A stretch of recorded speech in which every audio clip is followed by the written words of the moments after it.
हे गारहाणं घातलं जातंय आयर्लंडच्या पंतप्रधान पदाच्या उमेदवारासाठी, आणि तेही आयर्लंडच्या भावी पंतप्रधानांच्या मूळ गावात।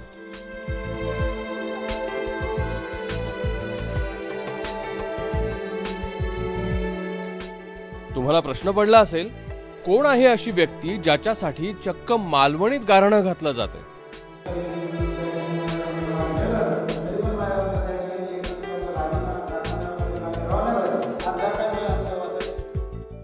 लिओ वराडकर, आयर्लंड देशाच्या पंतप्रधान पदाचे दावेदार, मूळचे सिंधुदुर्ग जिल्ह्यातल्या वराड या गावचे।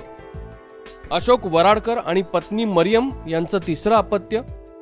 सध्या ते आयर्लंडचे समाज कल्याण मंत्री आहेत। डब्लिनच्या ट्रिनिटी महाविद्यालयातून 2003 साली त्यांनी वैद्यकीय पदवी घेतली आणि त्यानंतर फाईन गेल या ख्रिश्चन डेमोक्रॅटिक पॉलिटिकल पार्टीतर्फे राजकारणात आले। लिओ हे मंत्रिमंडळातले पहिले गे सदस्य आहेत। 2011 ते 2013 या काळात वाहतूक, पर्यटन आणि क्रीडा मंत्री म्हणूनही त्यांनी काम केलंय। 2014 ते 2016 या काळात ते आरोग्य मंत्री होते। कुठल्याही देशाच्या सर्वोच्च पद मिळणं हे प्रत्येकासाठी एक भाग्याची गोष्ट असते आणि कुटुंबाचा सदस्य म्हणून लिओ वराडकर यांना ते पद मिळावं अशी मी इच्छा व्यक्त करतो। वराडकर कुटुंबियांचं गावात घर आणि बागायती शेती आहे। त्यांची शेती आणि घर हे त्यांचे चुलत बंधू वसंत वराडकर सांभाळतात। लिओची आई मरियम, बाबा अशोक वराडकर वर्षातून 1-2दा मूळ गावी येतातच।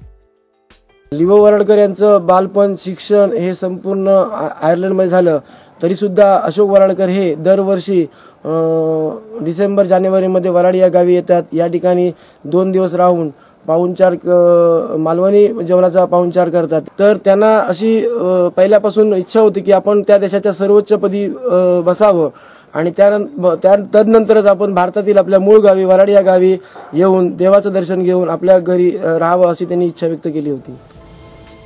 लिओ वराडकर जर आयर्लंडचे पंतप्रधान बनले तर इतिहासाचं चाक उलट फिरेल आणि ज्यांनी आपल्यावर राज्य केलं त्यावर आपला माणूस सत्ता गाजवेल।